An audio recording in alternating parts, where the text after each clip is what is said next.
zimene zovuka pamene kuti sanamvesese to ask to know better chifukwa timakhulupirira kuti munthu pamapanga paboma umafunsa. So far, the Climate Champions project has implemented 7 activities, one of which being development of the training manual that was tailored to young people, and also it trained young people as trainer of trainers on climate change, and also the TOTs that were trained rolled out peer-to-peer sessions, and also conducted community learning sessions. Titapanga training imeneyi zinandilimbikitsa kwambiri kana nali ndi information yonse yokuza kusintha kwa nyengo. So the first thing to do after the training was kuti ndiphunzitse anyamata zanga kuchokera ku club yomwe nimachokera Chipata Youth Club. Poyamba nkhani yakusamala mitengo tinkangoona ngati ya anthu akuluakulu. Nditachita nawo maphunziro amene amanena kuti ifeyo ayufi amene tingatinso ndi ntchito yayikulu yosamala chilengedwe. Matoti anabwera pagulatu kuzatiphunzitsa ndipesera ilenge chinthu ambaye komano tinaganiza zona kuti chifukwa maphunziro awa tingapange chani, tinaganiza zona kuti tilime tomalo amene apindulire dera lathu komasanthu osiyanasiyana ngakhenso kwa ife achinyamata mgwiro tikakazana kuti tagulisa tomatoyo. Peer session inatithandiza ife achinyamata kusintha mindset kudzera kunkhani za ulimi komanso kutakuphunzitsa zathu zamene kusintha kwa nyengo kulili. As a government, we are hoping that this project will help our adolescents to be meaningful participants to the call towards climate action in their communities.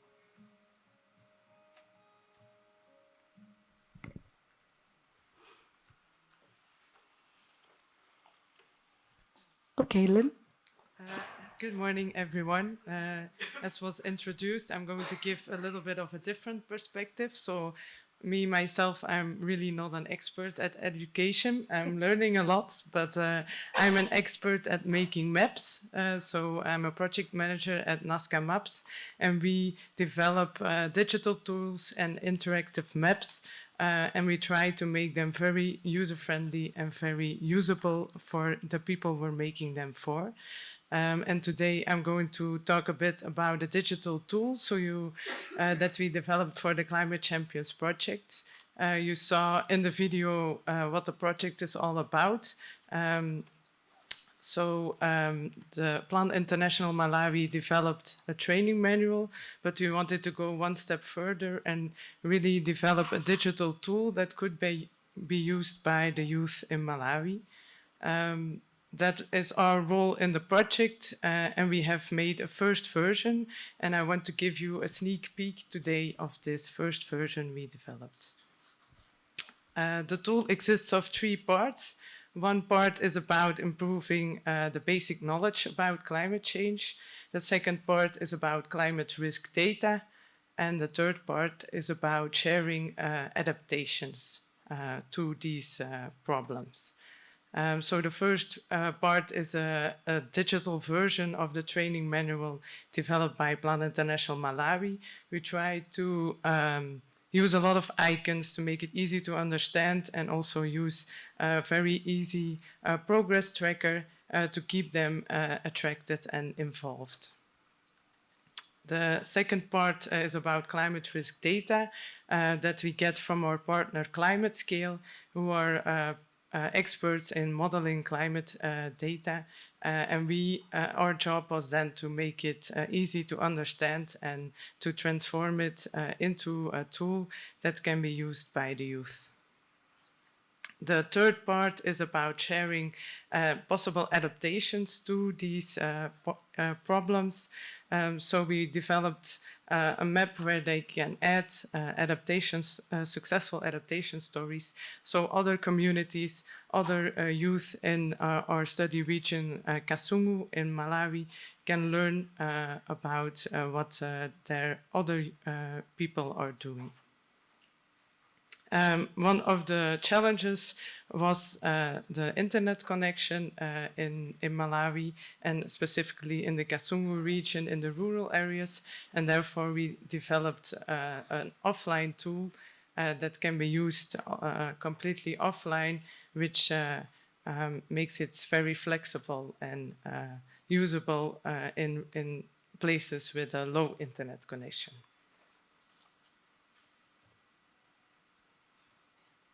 Okay. Yes. Thank you.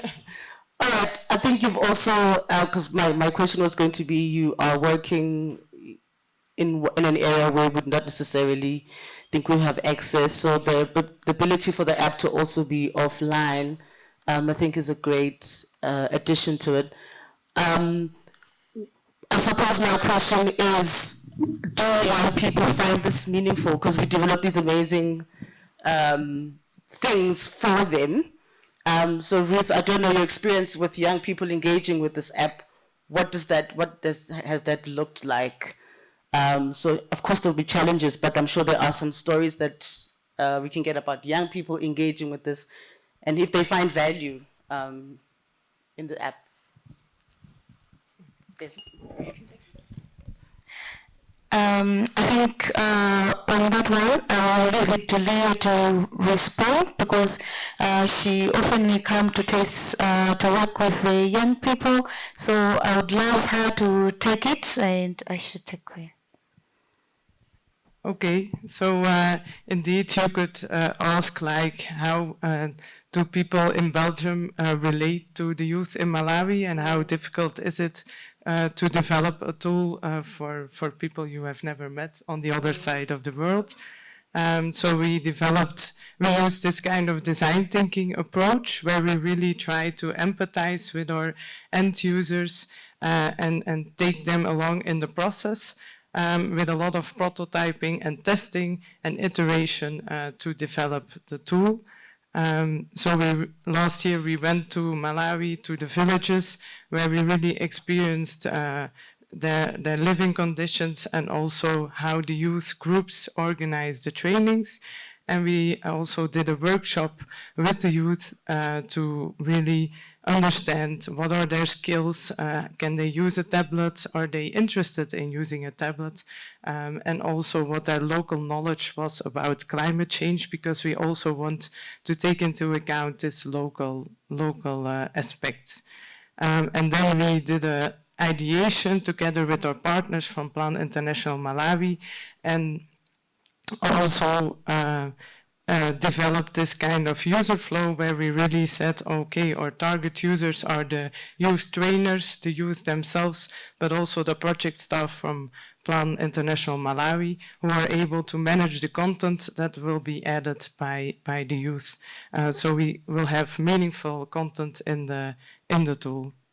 We also developed a prototype, an interactive prototype that was tested before the implementation started, so we really knew that our solution would be effective and would work. Yes, that was... So maybe just to add, the experience has been so exciting. The young people in Malawi are really excited and looking forward to use the tool that is being developed.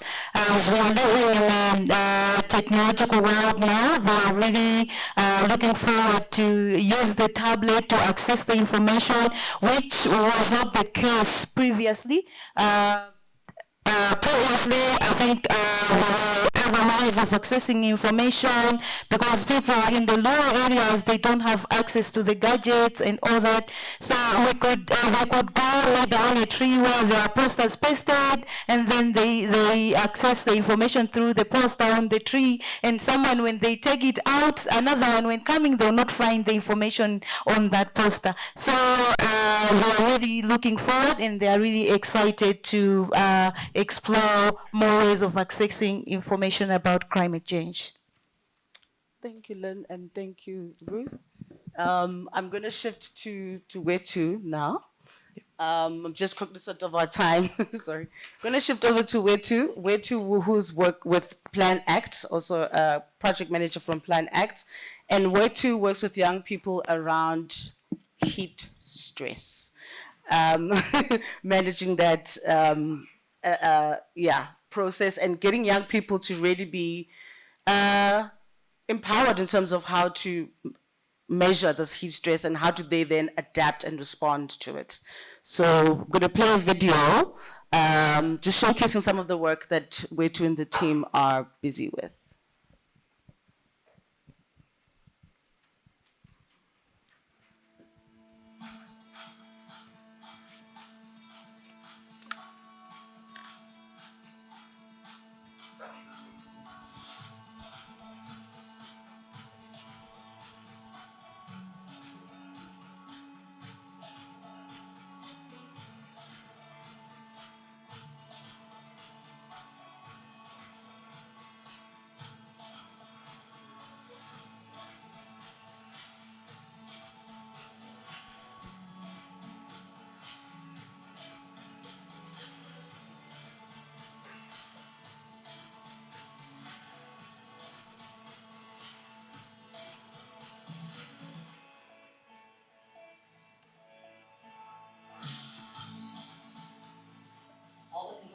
Scouted by community leaders and personnel that they trust. We introduce them to not only the work they're doing today, but actually what the work is about. So we make sure that a lot of our workshop focuses on what climate change means and specifically what it means for them. We localize the idea of climate change as much as possible.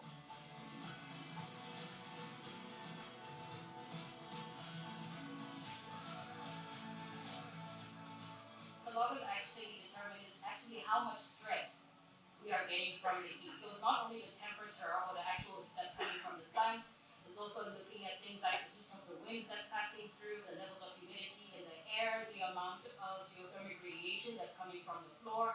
It's just a combination to see all the factors of heat that can put stress on our everyday lives.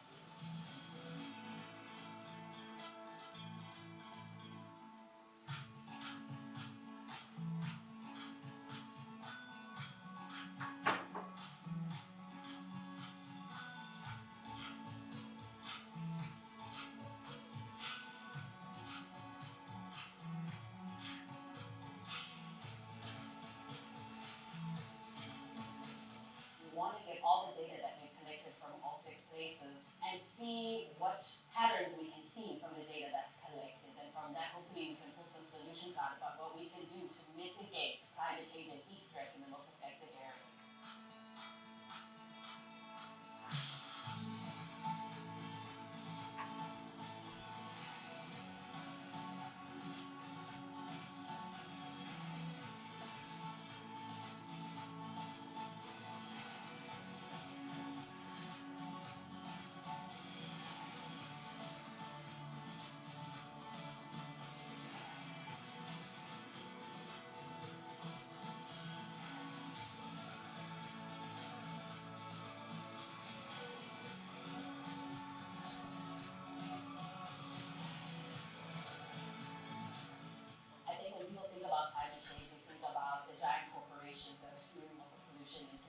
And we always think of it at that meta scale.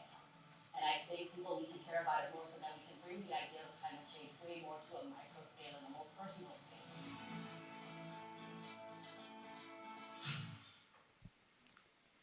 Amazing, Wetu. How do you get young people involved in this program? So how do you do it?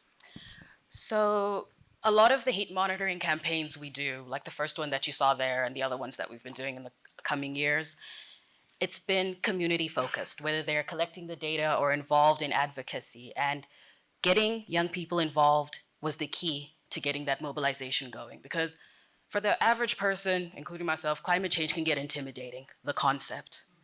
But youth who have maybe heard the terms in class, or maybe their favorite influencer is talking about it, or they come across it in technology, they're familiar with these terms and they're willing. And that willingness, we find it has a knock-on effect throughout the community.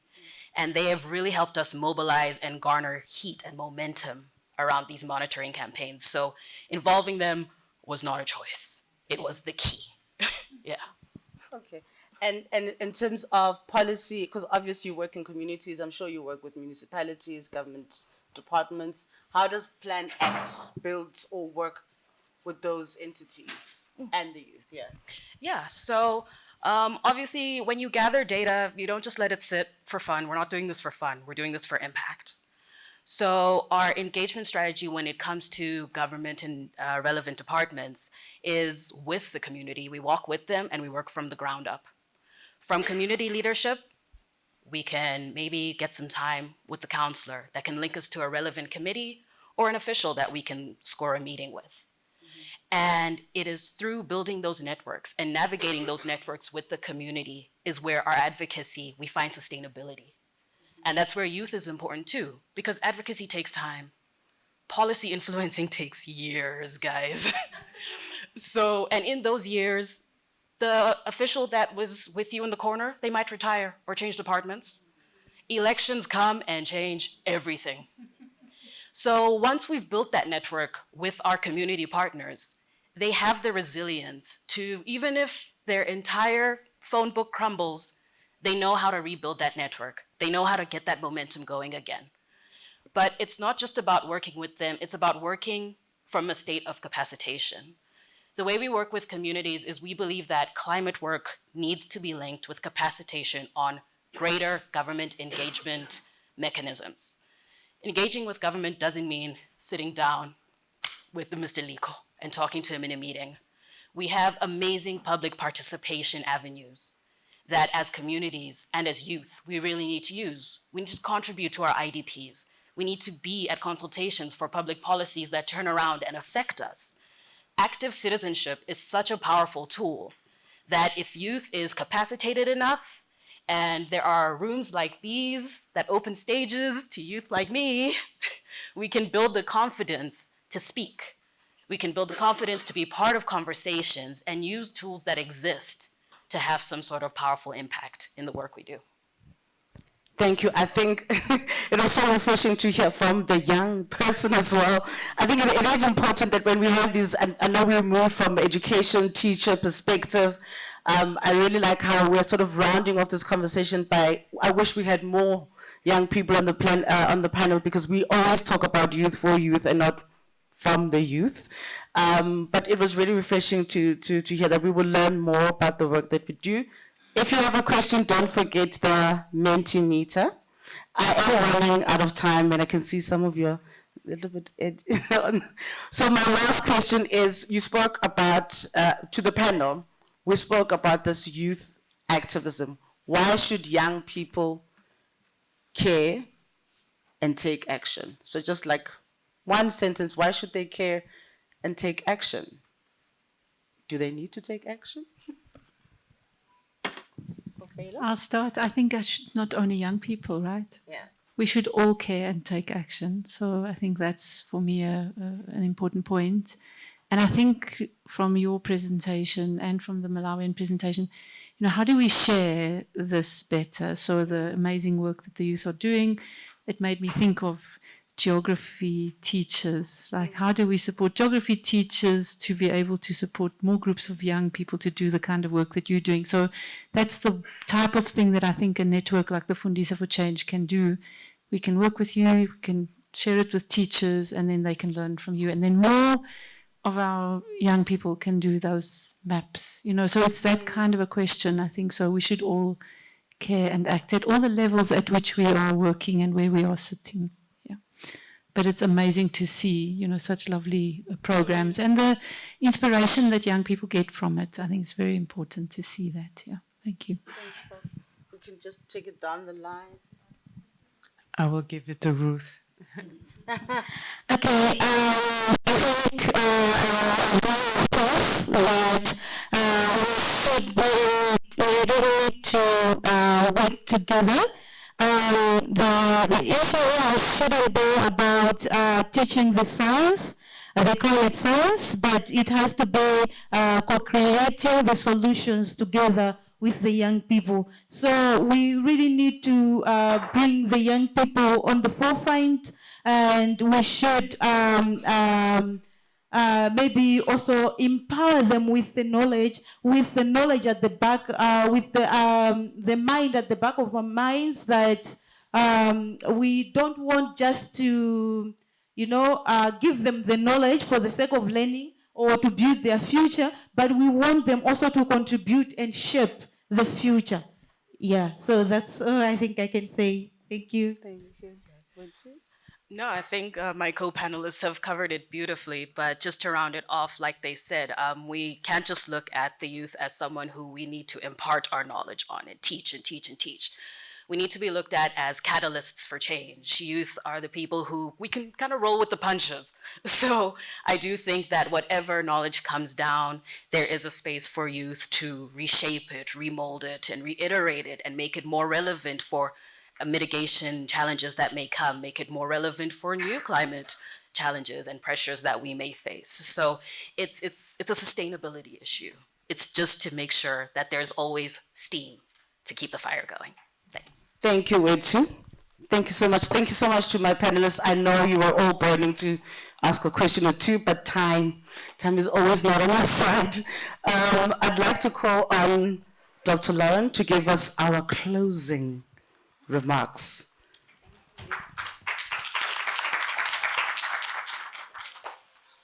Presentation.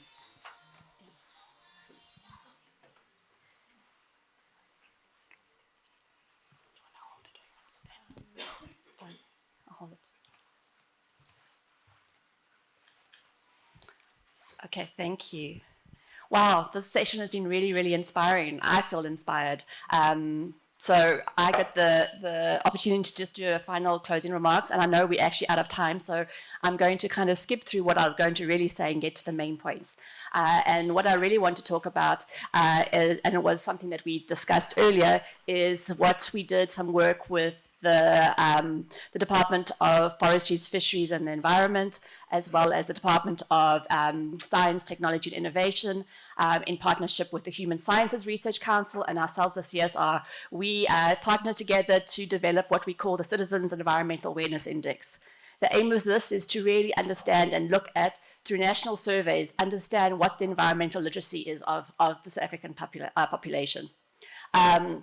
So the Citizen Environmental Awareness Index was formed. This is based on biannual national surveys that were undertaken. The first survey was undertaken in 2022 and the second one in 2024. So the results that you showed were in the 2022 results, but now we've got some more data looking at what's happened in 2024.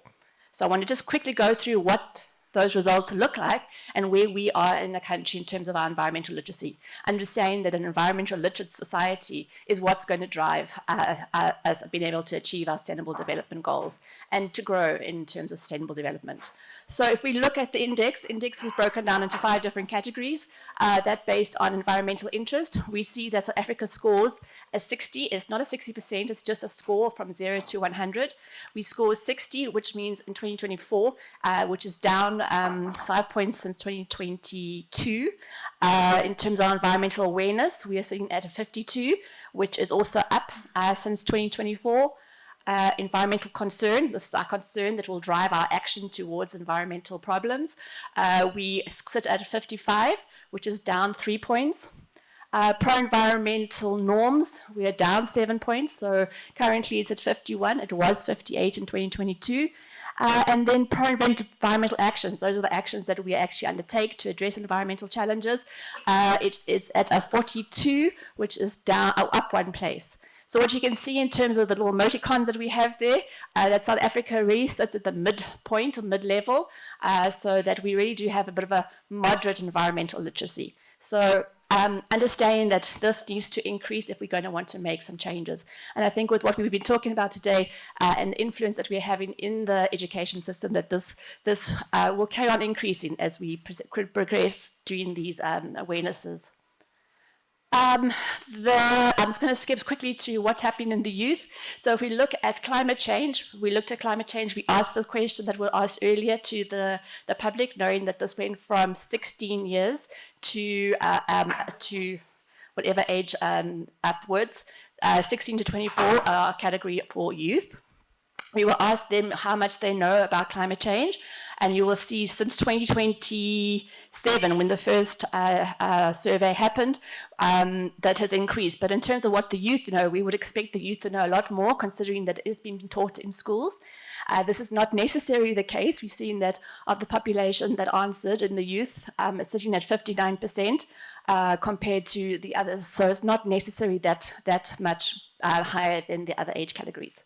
If we go to the skepticism, the next two questions, and how much they believe that climate change is actually happening or that it is caused by human activity, we've seen that there is a sort of decrease in the skepticism, which is great. So obviously the education is working, that people are understanding that, and the youth are understanding that they actually have a role and are playing in affecting the climate. But what's most concerning is in terms of the concern about the environment, understanding that concern actually drives the actions that will reduce our impact on the environment. We see that there is actually a very low concern in terms of being very or extremely concerned. Also, we would expect this of being high in the youth, which is not the case. We see the populations are all pretty much, or the groups are all very much the same. So this just brings me to my closing points, in that that South Africa really has a moderate level of environmental literacy. And I think with what we've talked about today, and it's looking really inspiring that if we continue to inspire the youth, continue to add into our curriculums at school, that we can really increase it. And we're looking forward to, as we engage in the Citizen Environmental Awareness Index in the future, that we see these indices increasing in terms of awareness and concern. Thank you, I'll leave it at that. Thank you, that was short and sweet. Thank you so much. I've neglected your brother and sister. I'm going with the comrades. See how you can't trust me, I'm not loyal. We need to continue the conversation, but these engagements should not be the only spaces where we engage with each other or in meetings. So I would like to ask each and every one of us who has been a part of this conversation to continue the conversation. Our panelists, we will give you the questions that were posted on the Mentimeter. You know the panelists. If you had posted a question to a particular panelist, please reach out. They're going to be here. And that, I think I'm hopeful. I hope we're all hopeful that we are facing, not a challenge, but we're working towards adapting and building a more climate resilient society. Thank you very much to my panelists. Thank you, colleagues, for joining us.